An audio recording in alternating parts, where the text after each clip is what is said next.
Hello, my name is José Luis Dader. I'm a professor of the School of Journalism and Mass Communication of the Complutense University of Madrid. I'm here to present the article titled "The Journalist in the Fields of Power," which I wrote and has been published by Latina Journal of Social Communication, Revista Latina de Comunicación Social. This article is the continuation of the reflection that I have been developing in recent years about the identity crisis of contemporary journalism and the need to reinforce their professionalism.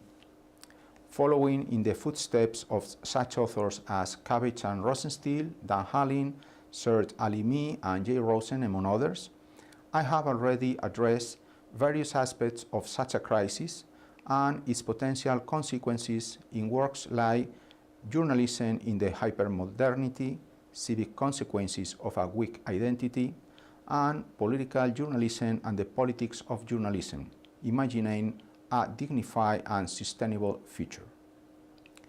This article, whose title is inspired by the Salinger's The Catcher in the Rye, put journalism under discussion and proposed that since its origins, journalism has swung between the servile repetition of biased versions of events formulated by interested sources and its own distorted versions caused by its lack of knowledge of a hardly glimpsed reality.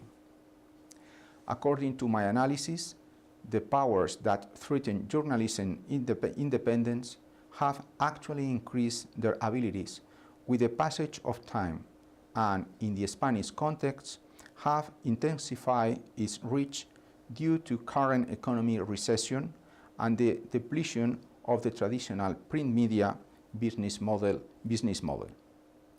Journalism, originated as a profession of slaves during the Roman Empire, confronts many current indicators that seem to resemble its origins.